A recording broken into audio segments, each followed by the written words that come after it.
Congratulations! If you're watching this video, you and I share something very, very cool in common. And that's the fact that we've made it through another year. Which also means it's time for us to talk about the best music of this past year.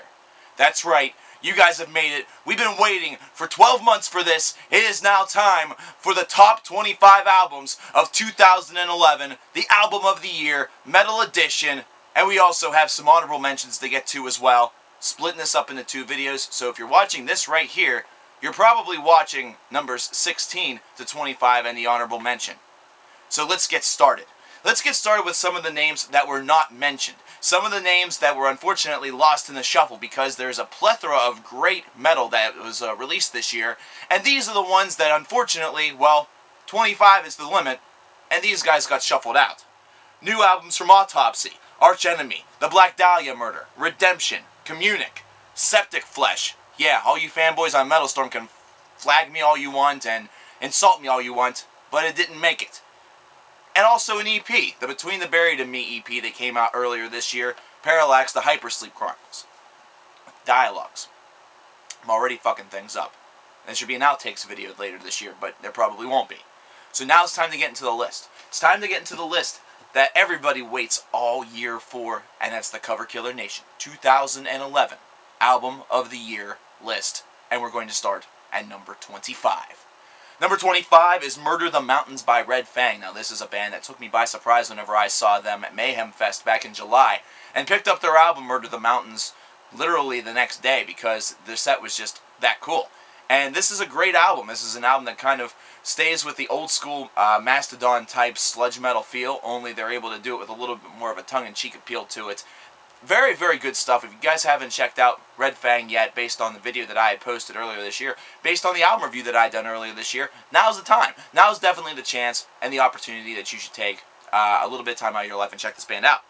Number 24 is Fallen by Burzum. Burzum, ever since Varg has come back, ever since he's relaunched this project and kind of made it a little bit more of a sonic appetizer, has really become a very strong and very good band. And this is an album that really, it follows off what he was able to do on his album released last year, only he was able to give a little bit more in the way of production, and which pissed a lot of people off, but go figure, it's black metal fans. But then he was also going to expose that he has a clean voice that is to be reckoned with. This is a great album. It has a lot of dynamisty to it, a lot of character. And if you missed the review that I did, well, you missed more than one review that I did.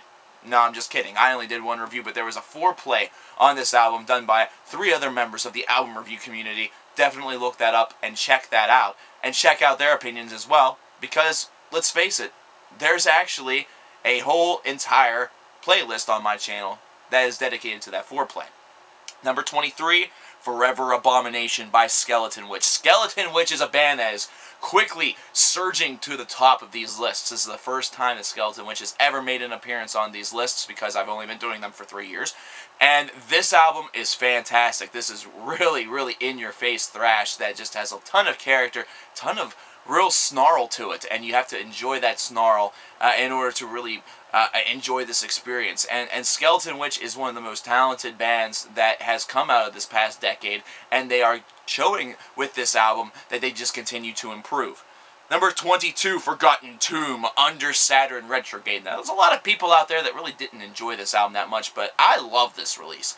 I like Forgotten Tomb a lot, and I'm also highly critical of them. I felt that a lot of their older stuff, which a lot of people consider to be beloved in the suicidal doom metal department, I'm just kind of, it's cool, it's alright, but this new pattern that they've kind of gone towards where it's a little bit less influenced by the suicidal doom, a little bit more just hard-edged doom metal that just is in your face and kicks your ass. I really like these stylings a whole hell of a lot more. Negative Megalomania was one of my favorite albums of its release year, and now Under Saturn Retrograde gets its rightful place here at number 22 on the list. Really love Reject Existence. Very quite possibly could be the song of the year, especially considering what 2011 has meant for so many of you in so many different countries. Number 21, we have Flesh God Apocalypse's Agony. I know a lot of people are going to be like, why is it so low? Well, it's because this album is good. However, after listening to it a couple more times, there's one thing that I noticed. There is a little bit of repetition on there. There's a little bit of of material that you feel that you've heard before, almost as though you're going through some sort of sonic deja vu. And the thing is that the reason why it's on the list at all with that idea being in mind is the fact that the deja vu is a worthy one. It's a very good deja vu. However, a little bit more, this is just a really original disc by one of the really great young bands that the world has to offer. I really got to give a lot of props to Flesh God Apocalypse, and for the record, once again, I got to call people out once again. This album is better than The Great Mass by Septic Flesh. Don't care what any website or any grouping of people, fanboy, thinks. It's just the truth. Number 20, Warbringer with Worlds Torn Asunder. God, I love these guys. These guys are fantastic. I saw them live last year, and they just kicked my ass. I talked with the lead singer. He was a cool-ass dude. And they delivered with their new album this year like they said that they were going to be doing back whenever I saw them last November. And Worlds Torn Asunder is a fantastic slab of thrash. Some people may not like it. That's some people. I really enjoyed this disc. I really enjoy the wide range of vocals. I enjoy the soaring guitars. I just love the speed. Speed, speed, speed. Good God, it sounds like I'm a cokehead. Let's move on. Number 19, Sounds of Violence by Onslaught. We already have 3 thrash metal albums on this list, ladies and gentlemen. Obviously, there has been one corner of metal that's had another good year. Yeah, this is an album that was released very, very early this year. It was one of the first reviews that I did here in 2011. And I told you then, that they cranked it to 10, to 11, to 69, to whatever number that they decided to crank it to, and the violence is for real. I did it in the style of Chris Jericho. I did it in the style of a Viking. I brought out my sword, for Christ's sake. You can tell this is a great album. I'm getting props involved. This is really good, though. This is an album where the name of it does not lie to you. You listen to it all the way through, and you just feel like you are going to war. It's a great release. Number 18, The Beginning of Times by Amorphis. Whenever I first heard this record in the middle part of this year, I thought to myself, we have a real contender. And while it didn't appear in the top 10, while it wasn't all the way next to the top, as perhaps I had originally thought, it still has a rightful place on the list, because this is a very, very good album. Amorphis, ever since making the personnel changes, have really just hit a real stride, and they are doing it by doing what they know best, and that's telling stories that, going for the folklore aspect and creating really beautiful and lavish soundscapes around it. And that's something that Amorphis has been very good for a number of albums now, but The Beginning of Times continues that trend and continues it very, very well. Great job from the guys in Amorphis, and I'm proud of this one. We've made history, ladies and gentlemen, here in the coverkillernation Album of the Year award. We have never had an EP. And we have also never had a band that is considered to be local or independent ever make it to the top 25 list until this year, until 2011. If you count the fact that Between the Buried and Me's EP almost made it onto this list, it almost happened twice, but it did happen once, and that's with Sanhedrins of Unto the Eternal Nether of Lost and Stricken Souls. Man, this EP is incredible. I don't know what you are doing not knowing these guys. And if you're a member of a label, I don't know what you're doing not trying to sign these guys. This EP is pure bliss. This EP is 17 minutes, roughly, of just a magical, what feels like one song, but is truthfully 3, movement. And I don't have words any longer to describe it. There are not any ways that I can describe it aside from great vocal arrangements, highs and lows, tremendous soaring guitar solos, beautifully and excellently crafted musicianship. Wow. Sign these guys immediately if you're watching me and you're a member of a label. Check these guys out if you haven't yet. I've done On the Underground on them. I've done a review of this EP.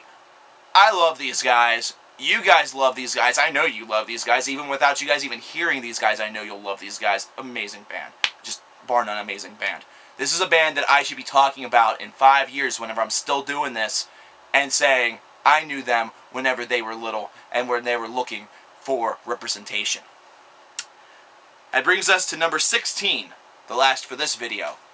And number 16 is another puzzling endeavor, because originally I was going to include Nightwish's Imaginarium, as I had said on my review for that album.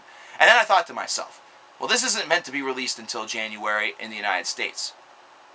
Why don't we see what bands are able to do next year to try to top this? So for that reason, Nightwish will remain absent from the 2011 list. However, you guys now know that they would have made it. Instead, the band that will represent the number 16 spot will be Outer Isolation by Vector. This is one of the last remaining awesome albums of the year 2011.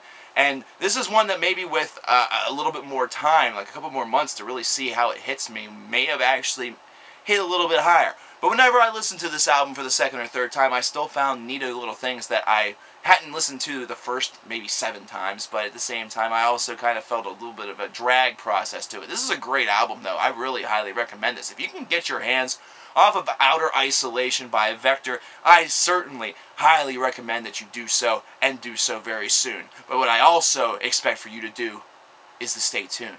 We still have 15 bands left on this list, and we're nowhere close to done, ladies and gentlemen. I still have a lot of things to talk to you about 2011, so stay tuned for numbers 1 through 15 on the 2011 Album of the Year list. And I'll talk to you later.